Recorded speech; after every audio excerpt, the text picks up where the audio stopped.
Okay, Pat, it's a choose your own adventure. We can start with the Timberwolves shorthanded, traveling the same day, pissing a game away somehow. Like I don't know how they were Yes, even right. up. They were up by 9 or whatever it was. We can start with the KOC Kwesi press conference or three coaching legends all being out on the Yeah. same day. Maybe we should start with the coaches because Belichick. What time they did that at 8 o'clock our time this morning? That it broke right. That Yep. Belichick's done. We all figured he would be done. Unlike Nick, however, it doesn't. I don't think he might not be done coaching. He's just done coaching in New England. Nick's done. Boy, Nick took that semifinal loss hard, didn't he? Walking away from. Didn't he just redo his contract last year for about 12 million a year plus bonuses and stuff? So Yeah. wonder what led to that. And Belichick, you knew that was happening, but to lose those two guys on the same within 24 hours is pretty astounding. And then further back down the road is Pete Carroll getting run out in Seattle. I mean, it's Pete's the only one of the.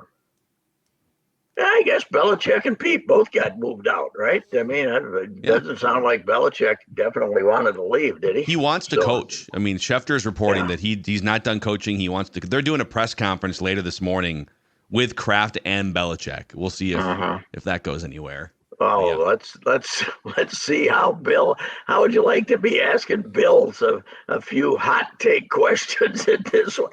Bill will go out in style, I'm sure, with the New England media, just try to make them all feel bad about being alive like he usually does. So, uh, and but Saban, the only one of the three that surprises you really is Saban. I guess I thought the idea that Seattle hasn't reached its potential in the last 2-3 years, though, is kind of baffling to me too. Right?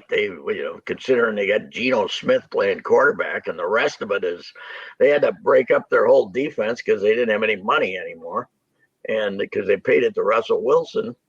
Uh, I didn't think. I thought they I wouldn't say they overachieved, but they certainly did as well as they should have done, don't you think? I mean, Yeah. did anybody else think Seattle was good? I didn't think they were going to make the playoffs. So, Yeah. It might just uh, be that they're looking around and he's like yeah. 72 years old and Hmm. they feel like the league is going in a different direction. Yeah, I mean he is further down than the other two coaches, but if you take the USC run for 10 years, where Yes. I know it's a vacated national championship, but Um, and then he national champion, top program in college football, and then he made the playoffs 10 out of 14 years in Seattle. He had 10 playoff wins in the Seattle run, so that's a pretty good run. Plus, if you were a reporter, great guy to cover.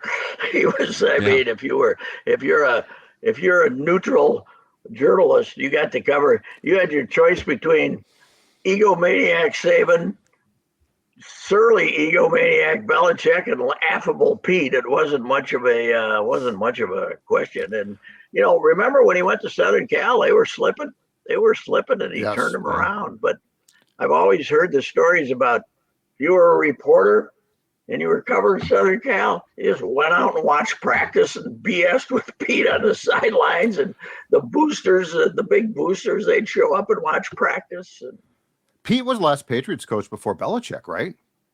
yes, Yeah, I think yeah. so. So Was he Belichick the came in immediate predecessor? He only lasted what, like two, 1 or 2 years? 97 to 99.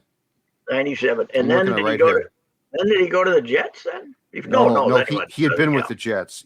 He went to Yeah, he Southern went. Cal after that. Yeah. He'd been with the Jets. That's right. Yeah. So that yeah, I'd forgotten that. Of course, Pete most famous around here for Sid thinking he was going to get the job instead of Denny Green. So Denny Green's opening press conference is a confrontation between Hedrick and Sid about not hiring Pete Carroll. You arguing Denny, second black coach in NFL history, getting up there to be honored, and Sid's bad mouthing Roger Hedrick for not hiring Pete Carroll. But Sid managed to stooge things up with Denny through the years, and But that was a wonderful that's probably one of our most memorable press conferences. Probably Sid's second most famous one, compared to him and Jack McCloskey threatening to punch each other at the Isaiah Ryder press conference. That was better. But anyway, yeah, Pete was everybody who dealt with Pete loved him. And when you look at vacating a championship because Reggie Bush's family was getting a car or something, it looks kind of silly now, doesn't it? It's ridiculous. Yes. Yeah. So yeah, I mean, so Caleb Williams, their star quarterback now. I saw a photo on social media a couple weeks ago, and maybe I can find it here, but he lives in some penthouse in Los Angeles with NIL money or whoever's fronting. It's like the top of some massive condo building, and it looks like this sprawling, like 4,000 square foot penthouse. That's why Saban quit. I guarantee it. Yeah. He saw this. He's like, if I can't control a damn thing, I lose a lot of my juice.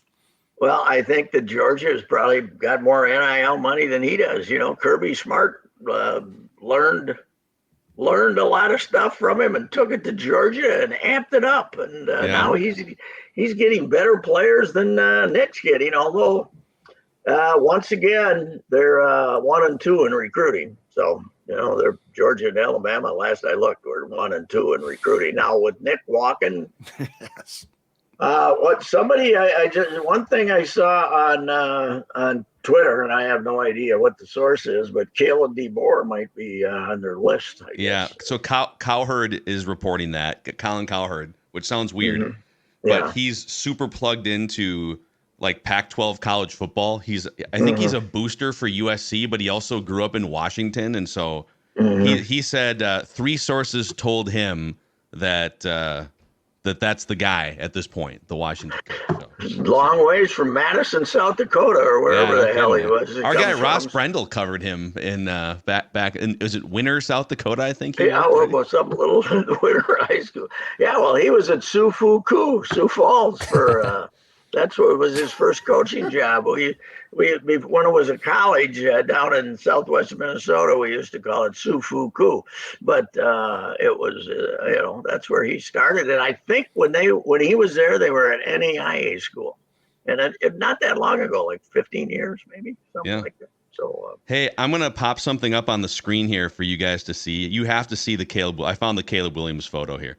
So you're wondering, Reggie Bush got the Heisman stripped away from him, right? And the title was vacated. Yep. The title was vacated. Dex, if you could go full screen here. I've seen this one, yeah. Look where he lives. Look at this. I saw this. This is awesome. By the way, look at the South Dakota ad that popped up here on the isn't that amazing? Wow. Dude, it's nuts.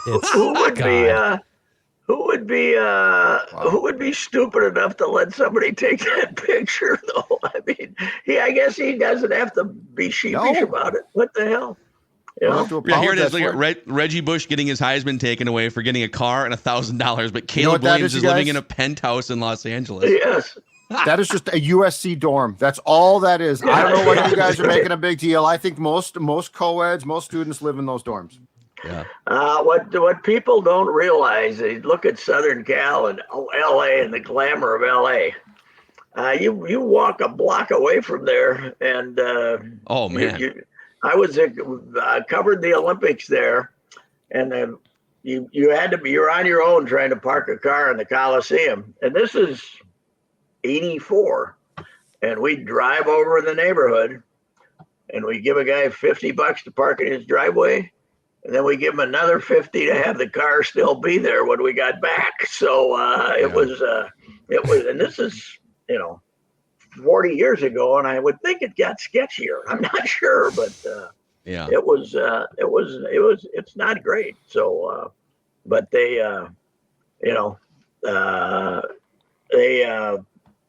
absolutely, Pete turned them around again. I mean, they've had the great history, but Pete made them gigantic. That's for sure. Hey, Pat. Okay, on the Timberwolves front, on one hand, they played the second leg of a back-to-back, traveling the same day to Boston. No Mike Conley, no Rudy Gobert, and still went to overtime with the best team in the NBA. So that's on one hand. On the other hand, they had a 9-point lead with 3 minutes to go, and they pissed it away in the fourth quarter, and then overtime they had a lead in overtime too, and they gave up like a 9-0 run to end overtime. So very 2022-23 like the last on this road trip, the 2 games they let get away. Now they landed in Boston 6 hours before the tip off. That's not exactly premium, and they had to start Kyle Anderson instead of Rudy Gobert. Yeah. So, and they didn't have Connolly. They just rested him. They just said, okay, we're going to put this 36-year-old guy who we have to play 32 minutes a night on a plane and get him in there 6 hours and play him again. So doesn't that tell you, though, when they sat Connolly, they were expecting to get beat by 20?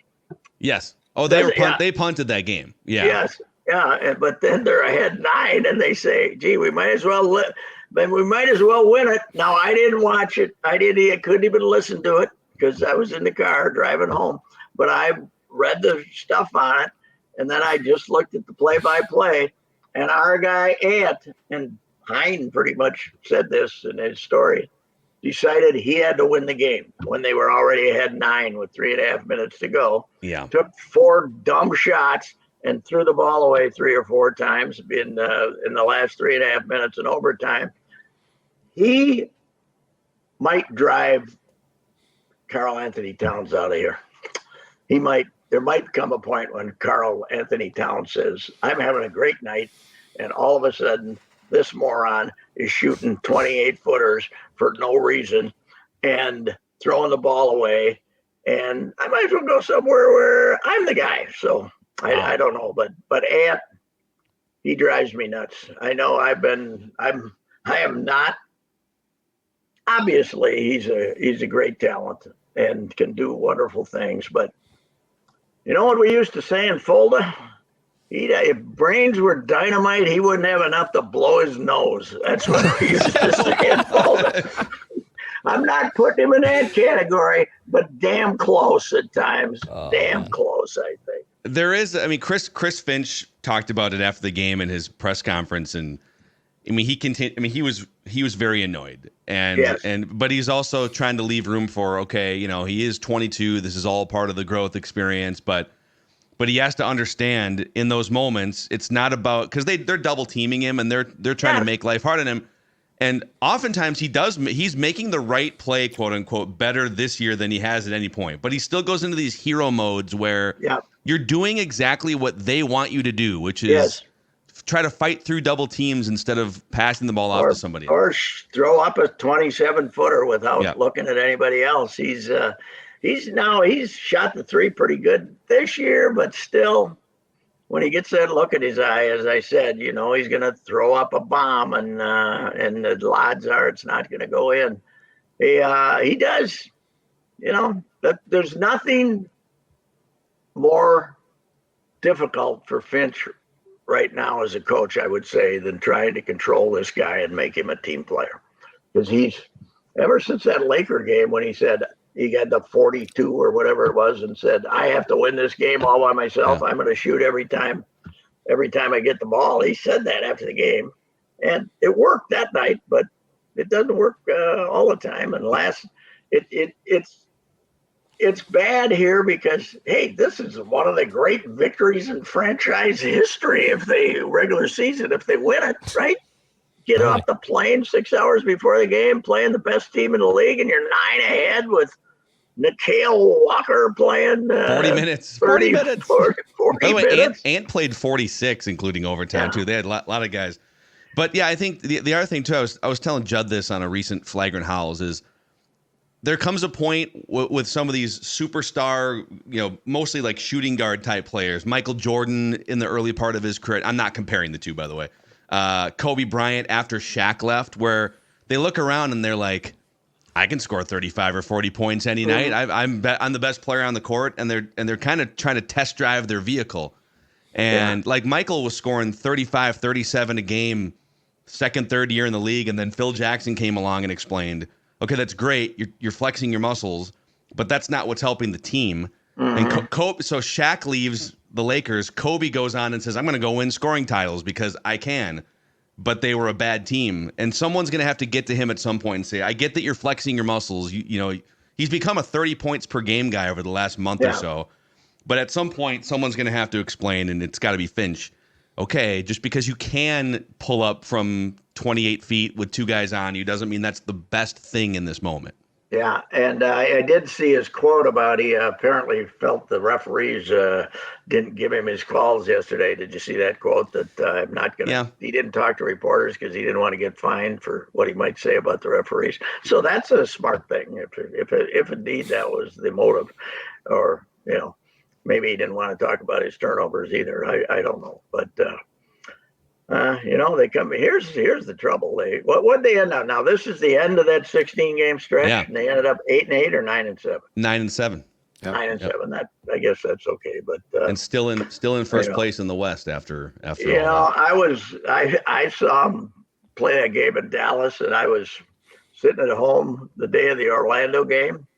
I'd say I should drive out to St. Croix Casino and put $500 on Orlando. And I look at then I didn't watch, but I don't look at the game. I look at the game with 2 minutes to go in the first half, and they're up by 30. I said, they've been a little hard to read, but and even by the way, even in that game, this is part of the Timberwolves PTSD. So they're up at one point. They were up by 34 points because they got out to a start in the third quarter too. So they're up by 35 points 3 minutes into the third quarter, and Finch pulls some of the key players to get them some early rest because he kind of sensed, this might be a rest game. And then the backup unit, led by Nickeil Alexander-Walker, starts throwing the ball all over the place. 12-0 run by the Magic. So the starters were still on the court with 2.5 minutes to go in that game. And that's another thing with this team. Some of it's Finch. Finch needs to just, hey, man, you got a 22-point lead halfway through the fourth. You're probably fine. But we can't get Josh Minot or Luka Garza on the court, even when you're up by 30 at halftime. No, that's I wouldn't call it a bad loss as much as a really missed opportunity to have a game that people say, God almighty, how did they beat the Celtics? Yeah. And I didn't see the offensive rebound. Was that a long? How did they get the offensive rebound? Did it bounce back to the second guy in line, or did somebody not block somebody out or not? Because I'd have to watch it again to diagnose it. But it was a soul crushing offensive rebound. Yeah. Yeah, and then they hit the three. Ooh, Horford, of course. How about Horford, by the way? Still playing 38 minutes, 40? knocking down threes. 40? He's about 40. He's 40, isn't he? Let's look him up. He's 40. He's 30 set. He'll turn 38 in the playoffs. Okay. Yeah. Now, what I was able to monitor in my car driving back last night was the Wild game. And the post-game show, I was listening to the post-game after they give up 7, and Sarah and Russo were kind of trying to make Wallstedt feel better, and he was having none of it. He was I saw the quotes. Good for kid. Good for saw him. Russo said something about, you didn't seem to pout about it, or it didn't seem to get you really rattled. And he said that was on the outside. He basically said he was dying on the inside. He didn't say that, but that was zero help. He got zero help from that team. But sounded like, that. I mean, they have some guys who can hit this, right? They have some guys who, if you give them an opportunity, they got about 3-4 guys who can score goals if you give them a little bit of a opening. So, that was a second consecutive absolute debacle because they played terrible on Monday too. Against that team this year, they gave up 8, 6, and 7. 19 goals. 19 goals. 19. They've given up 19 goals. That was only 4-0 the other night, right? But it was a 4-0 whipping. But 8-4-7. 8-4-7, yeah. So they ended up at. But yeah, it was. They were when you got a kid playing his first game, you probably can't come up and say, "Boy, did you stink!" But you trying to make him feel better didn't. Well, I think once he starts to show that he's not going to accept your condolences, you do pile on then That's my thing. Is like, Yes, right. so you don't think that you played well? What do you think was the problem? And so I mean, right. roll with the negativity if you can. That's true. And we also had the hot take press conference between. I knew when they had the general manager show up, also Kwesi, that nobody was going to say anything. If you get O'Connell, you have a chance to get some real comments. But if you sit Kwesi, all my decisions are intentional next to him, you got no chance to hear anything. But I did like to read that O'Connell says he's been thinking about improving the running game. So that would be a good. Yeah. It's a good first step. If you're thinking about it, you know what though, Chip and Seifert, I give them credit. They went hard on that 2022 draft class. Oh really? Oh, it was great. Kwesi was uncomfortable. And Kwesi, I see, said it's too early to make a verdict on who, on which one. Andrew Booth, who's the only thing he did all year was get in a fight, right? And after they got beat, and the other guy is Reusse seen? Is he now ranked with Leo Hayden from the early '60s as the worst first-round draft choice in Viking history? Oh, that's a fun list. Illustrious list right there, Yeah. Pat. Yes. Well, I don't know. Including You guys are being awfully negative. Here's the quote from Kwesi. These guys have shown us nothing but reason to believe they are going to keep on their upward path wherever that ends up. Right.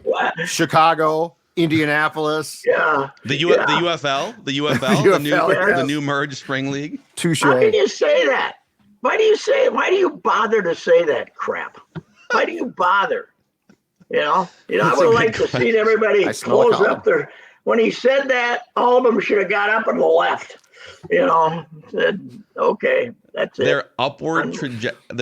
Here's another one here. So Kwesi was asked about the competitive trajectory, competitive rebuild. Where's the competitive rebuild at that you talked about a couple of years ago? He said, I think when you look at that, the point of the competitive rebuild was to still provide ourselves a chance in the tournament every year while regaining financial flexibility and also finding the next generation of great Vikings players at the same time. And by the way, they did not regain financial flexibility unless they don't bring back Hunter, right? And if they bring back Hunter and Kirk, that will be the end of their financial flexibility for the next couple of years. Yeah. No, I don't blame them for saying, we want Kirk, because they can't say, no, we don't want Kirk. They're not going to announce that yet, because they might end up having to, they might end up going that direction. I don't know what they're going to do, but if they want financial flexibility, they won't bring him back.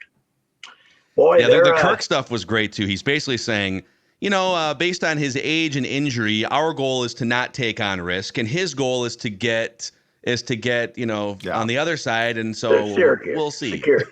Yeah. Get a little, not security, but a little, he wants some guarantees, some assurances. Yeah, the next 2 years guaranteed at least, right? 2 additional years guaranteed. Yeah, when he says he cares about sort of security and term of contract, structure of contract, that to me means at least 2. He wants at least 2 years knowing that this is where I'm going. 2 years at 80, 75 maybe if he's cutting you a break. It's not going to be. I don't know. Boy. I got him. I got a full dose of the Kirk lovers, and this idea that he's a top 5 quarterback. Now they've got him into the top 5 quarterback range. What is wrong with him? He was going to be the MVP, Pat. If he hadn't got hurt, we now know he would have been the NFL MVP. That's what they say now. Yeah, wow. That's even though him getting hurt's the best thing ever for them. Huh? Him being hurt is the best thing that could have ever happened for the Kirk stands, because now it's he was playing great. You can paint this hypothetical. He would have been the MVP. They'd be in the playoffs for sure. Like the unknown, far superior to the known.